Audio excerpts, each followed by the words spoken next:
les kikis! Oh mon Dieu! C'est le temps des tricots puis de la cuisine réconfort et cette recette, c'est vraiment parfait pour recevoir avec zéro stress. Ça plaît à tout le monde. Aujourd'hui, je vous cuisine une palette de veau à la milanaise, style osso buco, avec gremolata. C'est super bon. Je suis super heureuse aujourd'hui parce que cette vidéo est la deuxième de notre collaboration avec les produits Canton à fondu, des sauces, etc.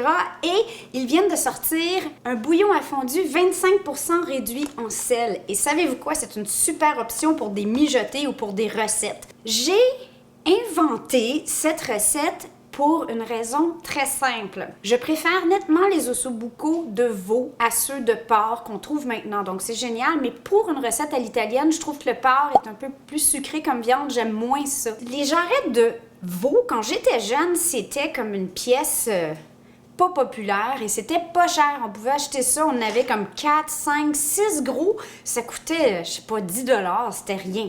Maintenant, pour 4 personnes, parce que les jarrets, on sait, il y a l'os, il y a la moelle, il y a de la tiraille, etc., ça coûte une fortune. Donc, si vous voulez recevoir plusieurs personnes, donc 6 à 8, ça va vous coûter très cher de veau, à moins que vous ayez un bon boucher qui fait des super bons prix ou que vous ayez quelqu'un qui a des veaux dans la ferme en arrière et que vous achetez les veaux au complet, ben là, vous êtes chanceux. Tout ça pour dire qu'un jour, je suis tombée sur la palette de veau. Puis là, j'ai fait « Ah, j'ai souvent cuisiné la palette de bœuf, mais jamais la palette de veau. » Et pourtant, c'est une super belle pièce, comme vous voyez ici, qui est parfaite pour les braiser. Moi, ce que je fais aussi avec ma recette, je défais toute la chair une fois que la cuisson est terminée et je sers ça avec des fettuccine à l'italienne. Et là, c'est le top du réconfort.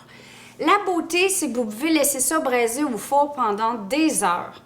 2 heures, 3 heures, 4 heures, il n'y a pas de stress. Et le soir, il ne reste plus qu'à tout mettre ensemble et préparer la table avec un bon verre de vin. Mais ce vin-là, c'est pas pour moi, c'est pour la recette! Première étape, je vais saler, poivrer la palette de veau, je vais la passer à la farine et on va la sauter dans l'huile d'olive dans notre cocotte. Pour la gremolata, je hache du persil, grosse poignée de persil. On va zester une orange, un citron et on va hacher une gousse d'ail. Et la gremolata, ça peut se manger cru, mais moi, j'aime bien la mettre à même la recette parce que l'ail cru et les zestes, c'est moins moi. Mais vous pourriez en garder une petite partie pour la garniture. Et voilà. On n'a pas besoin de tant d'aromates parce que le bouillon Canton est déjà bien assaisonné. Pour les légumes, ben, vous pouvez utiliser ce que vous avez, mais le classique, c'est carottes, céleri, en fait un mirepoix, oignons, céleri, carottes. Moi, ce que j'ai fait, c'est que j'ai mis des topinambours qui sont de saison. C'est excellent pour la santé et ça donne un petit goût que j'adore. Donc, j'ai 2-3 topinambours comme ça, 2-3 grosses carottes, 2-3 branches de céleri et en cubes comme ça pour qu'on puisse les percevoir. Un oignon, une échalote française. Dès que la palette est bien saisie des deux côtés, là, je vais baisser le feu un peu. On garde la même huile. Et là, on va venir ajouter nos légumes.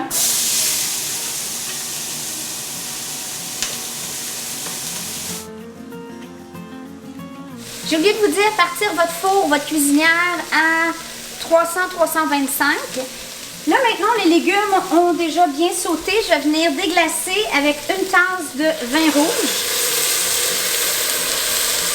On va laisser réduire de moitié. On vient bien frotter tous les bons goûts au fond de notre cocotte. 500 ml de mon bouillon Canton. On voit qu'il y a plein de beaux morceaux de légumes puis d'ail et tout ça, fait que c'est super bon là. Et 500 ml de tomates en conserve en morceaux. On les a broyées parce qu'ils étaient entières, nous autres, donc on ne voit plus trop les morceaux. On va venir déposer la palette.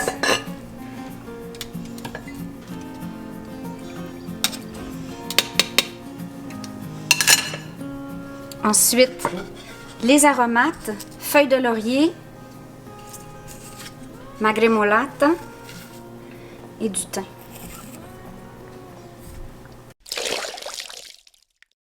Au L'ossobuco, c'est un des plats favoris que ma maman me faisait quand j'étais ado.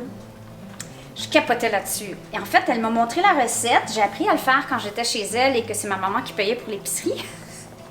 Et je trouvais ça absolument génial, juste avant que je fasse mon épicerie dans la vingtaine, puis je fasse c'est cher des jarrets de veau? Alors voilà pourquoi j'ai inventé cette recette avec la palette.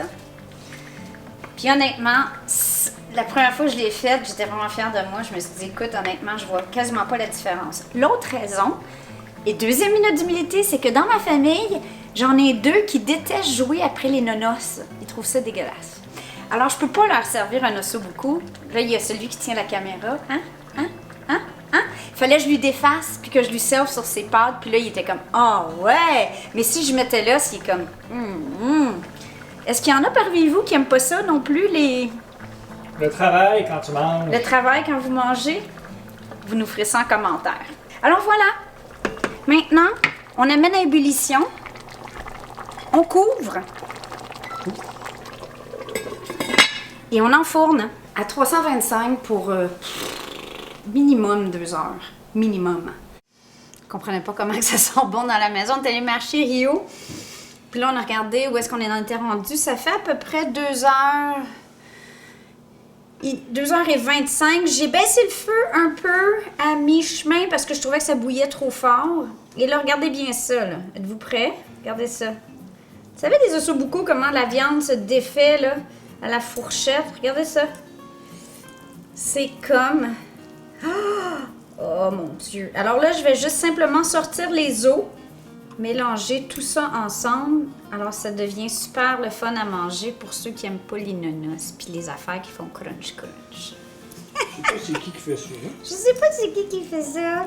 10 minutes avant l'heure du repas, on part l'eau à bouillir, dépendamment à quelle vitesse ça bout chez vous. De l'eau bien salée dans laquelle je vais faire cuire des fettuccine ou des tagliatelles maison, ça serait délicieux. Et vraiment le blanchi, 1-2 minutes. Et là, je vais simplement les retransférer dans la sauce qui bouillonne tout doucement avec un peu d'eau de cuisson. Et là, ça devient un gros plat de pâtes et de palettes de veau braisées. C'est fou, là.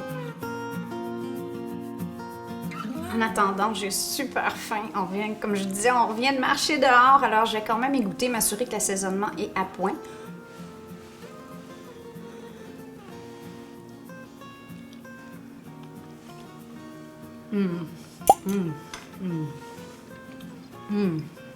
La viande est super tendre. C'est réconfortant. La sauce a la parfaite consistance. Alors sur ce, on vous aime. Merci encore à Canton de supporter notre créativité à la famille La Petite Bête. Et envoyez-moi des petits commentaires de vos plats réconfort favoris.